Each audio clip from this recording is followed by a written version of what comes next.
Los números y sus aplicaciones son parte de la vida diaria de todos. Son de hecho fundamentales para que el mundo que conocemos funcione. Sin embargo, ¿te has preguntado qué tipos de números existen y de dónde surgen estas distintas clases de números? En este video vamos a platicar acerca de una variedad amplia de números y de la importancia de cada uno de ellos desde el punto de vista dentro de las matemáticas.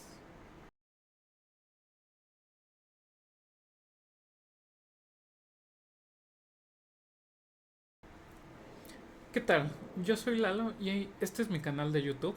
Aquí platicamos acerca de temas de matemáticas y desarrollamos contenido de materias de las carreras que abordan esta disciplina. Entonces, para las matemáticas es fundamental entender la noción de número y las cosas que se pueden hacer con ellos. De manera natural surgen para tratar de interpretar fenómenos de nuestra realidad, determinar la cantidad de objetos de cierto tipo, dividir porciones o manejar transacciones de intercambio entre personas, son algunas de estas cosas que podemos entender.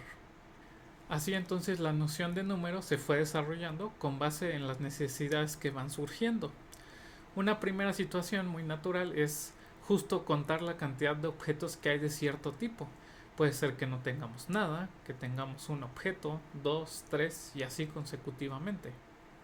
Justo a la colección de números que nos sirve para contar cosas se le llama el conjunto de los números naturales y es esa lista de números.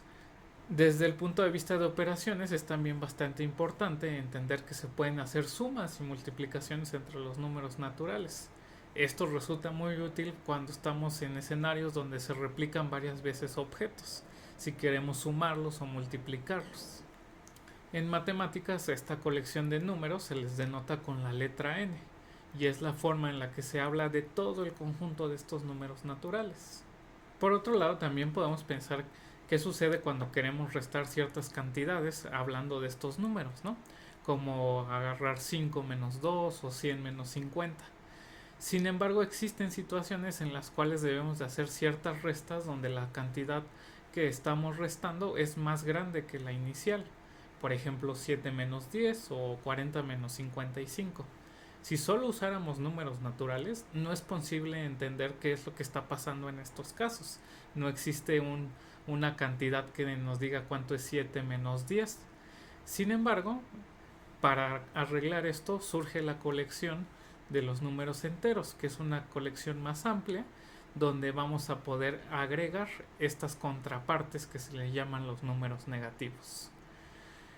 Justo se pueden entender como a los números naturales y unas contrapartes que van a ser los llamados números negativos. Así podemos entender cosas como por ejemplo agarrar 7 menos 10 que va a ser igual a menos 3 o que 40 menos 55 es igual a menos 15.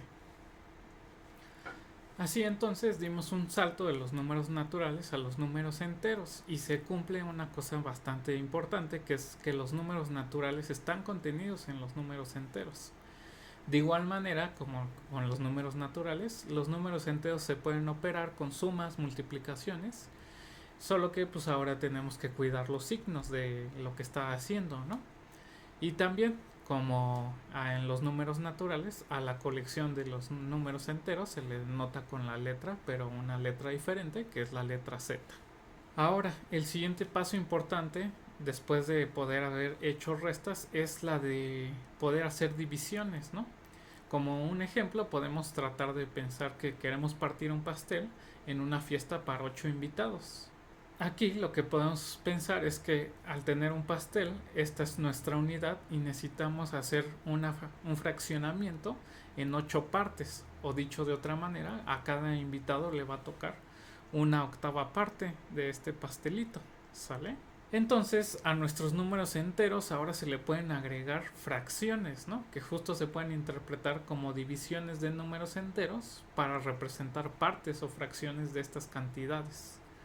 Así, por ejemplo, si acomodamos los números enteros de forma ordenada, las fracciones serían números que van colocándose entre ellos para representar cuántas partes estás tomando al dividir.